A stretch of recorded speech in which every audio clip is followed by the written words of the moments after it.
आज का हमारा टॉपिक है यूनियन। पिछले टॉपिक में मैंने आपको स्ट्रक्चर के बारे में काफी बताया और स्ट्रक्चर को देखने के लिए आप आई बटन पे जाएं और पीछे जाके चेक करें। ठीक है, यूनियन और स्ट्रक्चर में थोड़ा सा ही डिफरेंस होता है, इसलिए स्ट्रक्चर को यूनियन से पहले पढ़ना बहुत ज्यादा जरूरी है। बात करते हैं आज हम यूनियन के बारे में। तो यूनियन है क्या?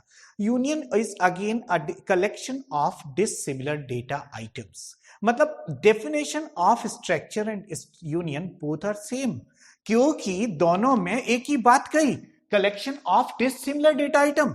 जो यूनियन स्ट्रक्चर था, बस मैंने यहां नाम चेंज किया है यूनियन, और इससे क्या बन गया ये यूनियन। अगर दोनों एक जैसे हैं तो फिर अलग पढ़ने का फायदा क्या है? एक तो चीज होती है कि आप अपना भी नाम बताएं, अपने पापा का नाम भी बताएं, अपना एज भी बताएं, अपना रोल नंबर भी बताएं, तब मैं पहचानूंगा। और एक ये होता है कि आप अपना नाम बताएं या अपने पापा का नाम बताएं, मेरी समझ में आ जाएगा। तो जब ये बात आती है कि केवल एक चीज पूछनी या बतानी है, एक चीज स्टोर करनी है, तो यूज करते हैं यूनियन। और जहां सारी चीजों की बात आती है तो हम यूज करते हैं स्ट्रक्चर। तो अभी बात करेंगे यूनियन की। तो देखो, यूनियन का सिंटैक्स और स्ट्रक्चर का सिंटैक्स बिल्कुल एक। यूनियन, यूनियन नेम, वहां था स्ट्रैक्ट और स्ट्रैक्ट name. Collection of dissimilar data item, वहां भी था, यहां भी है। सेमीकोलन यहां भी है, वहां भी है। एग्जाम्पल देखो, मैंने जो कहती हूं स्ट्रक्चर वाला यूनियन में कन्वर्ट किया है। क्या? यूनियन देन यूनियन नेम, यानी कि यूनियन देन स्टूडेंट, और स्टूडेंट के बाद वो डिसिमिलर डेटा आइटम्स, यानी कि रोल नंबर, मार्क्स और नेम।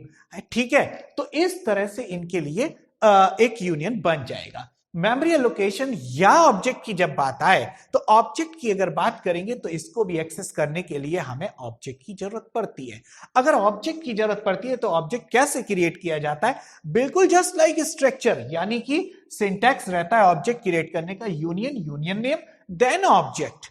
ऐसे यहां पे यूनियन देन स्टूडेंट, देखो पूरी बात वही लिखी, और एसटी, बस ऑब्जेक्ट क्रिएट हो जाएगा। अब फर्क जो आता है वही बहुत बड़ा फर्क है।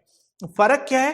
फर्क ये है कि मेमोरी जब एलोकेट होती है तो उसके लिए मैंने कहा सबके लिए अलग अलग एलोकेट हो रही थी, लेकिन इसमें ऐसा नहीं होता। इसमें देखता है लार्जेस्ट डेटा एलिमेंट, यानी कि इनमें सबसे बड़ा कौन सा होता है। 1 2 3, इनमें कौन सा सबसे बड़ा है? मैंने फ्लोट को माना सबसे बड़ा, माना नहीं, होता ही बड़ा है। तो फ्लोट के लिए कितनी बाइट्स चाहिए? 4 बाइट्स चाहिए। तो ये 4 बाइट की एक मेमोरी एलोकेट करेगा, और उन 4 में जिस समय पे स्टोर करने की बात आएगी रोल नंबर, तो वो यहां से यहां तक स्टोर करेगा।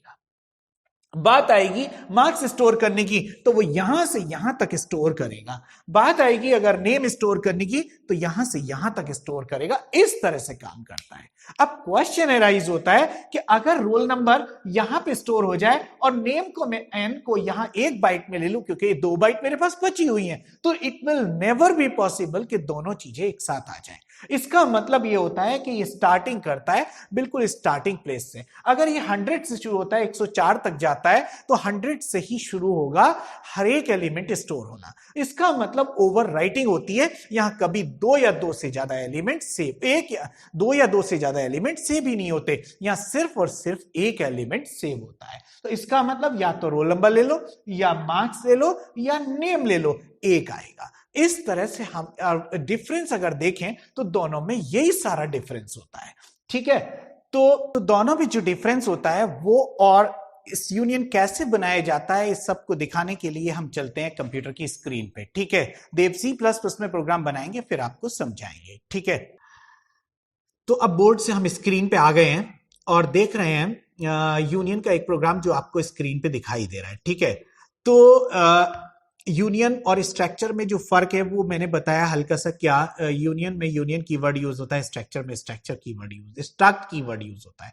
पहले इस प्रोग्राम को जो दिख रहा है इसमें बस देखो यहां पे स्ट्रक्ट था, और बाकी सब जहां जैसे जैसे स्ट्रैक लिखा था वहां वहां हमने यूनियन करना होता है। हालांकि यहां पे ऑब्जेक्ट को मैंने डायरेक्ट क्रिएट कर रखा है, ऑब्जेक्ट भी वैसे क्रिएट होते, सारे काम वैसे होते हैं। सिर्फ फर्क होता है तो किसमें फर्क होता है? तो सिर्फ इस मेमोरी एलोकेट करने में। वहां हर एलिमेंट के लिए मेमोरी एलोकेट होती है, यहां पे सिर्फ और सिर्फ एक जो बिगेस्ट एलिमेंट होता है, लार्जेस्ट एलिमेंट होता है, उसके लिए मेमोरी क्रिएट होती है। ठीक है, तो प्रोग्राम चला के मैं आउटपुट पे बात करूंगा। देखो मैंने यहां डाला 1 रोल नंबर, नेम यानी कि टी, और मार्क्स यहां पे डाले 45.3। तो देखो सिर्फ 45.3 को दिखाएगा यहां पे। 1 और टी दोनों फेल हो गए। उसका कारण है फेल होने का, फेल होने का कारण है बहुत बड़ा। वो कारण सिर्फ और सिर्फ यही है कि इसमें एक के लिए स्पेस बनती है, पहले इसमें 1 स्टोर हुआ होगा, 1 हटा होगा, फिर टी स्टोर हुआ होगा, टी हटा होगा तो 45.3 स्टोर हुआ होगा, और लास्ट में क्या रह जाता है 45.3। ये 45.3.299 जो आ रहा था वो 0.1 कर दो यहां पे तो वो भी सही आने लगेगा। यानी कि एक डिजिट तक देखेंगे 1 और टी और 45.3, तो देखो बिल्कुल ठीक आ रहा है। लेकिन मैं ये दिखाना चाहूंगा कि अगर मैंने यहां पे पहले एफ कर दिया, एफ कर दिया और बाद में डी कर दिया, और यहां पे आर एन की जगह एम और यहां पे एम की जगह आर एन कर दिया, आप देखेंगे आउटपुट में। देखो अब हम इसका आउटपुट एग्जीक्यूट करके देखते हैं और उसमें ये पता चलेगा कि कौन सा रह जाएगा। रहेगा वो जो बाद में आया, बाद में कौन है डी। डी देखो यहां तो मैंने चेंज नहीं किया, यहां तो कुछ भी लिख दो, ये तो आउटपुट पे जैसा आता है वैसा रहेगा। लेकिन आउटपुट में जब मैं करूंगा तो पहले मुझे डालने मार्क्स 23 मार्क्स डाल दिए, और मैंने आर नेम डाल दिया, और मैंने 56 रोल नंबर डाल दिया, 56 रह जाएगा, बाकी सब आउट हो जाएगा। ये समझ में आया होगा। तो इस तरह से यूनियन काम करता है। तो यूनियन में सिर्फ और सिर्फ एक एलिमेंट के लिए मेमोरी एलोकेट होती है, वो जो सबसे बड़ा होता है उसके लिए। ठीक है, it was all about the union. और यूनियन के बारे में चलो एक और काम करते हैं।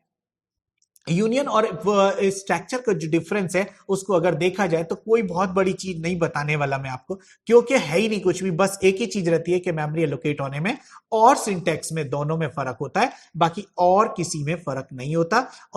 और ऑब्जेक्ट बनना, ऑब्जेक्ट के थ्रू वेरिएबल्स को एक्सेस करना, यानी कि डॉट ऑपरेटर से पॉइंटर अगर बनाओगे तो एरो ऑपरेटर लगेगा, यानी कि बाकी सारी चीजें बिल्कुल वैसी की वैसी रहती हैं। तो ठीक है, बस इतना ही बताना था इसके इस यूनियन के बारे में। और अगले वीडियो में हम आपके साथ मिलते हैं साइज ऑफ फंक्शन के साथ, क्योंकि साइज ऑफ फंक्शन में मैं आपको यह दिखाऊंगा स्ट्रक्चर और यूनियन के साइज में कैसे फर्क आता है। ठीक है ना? तो wish you good luck students.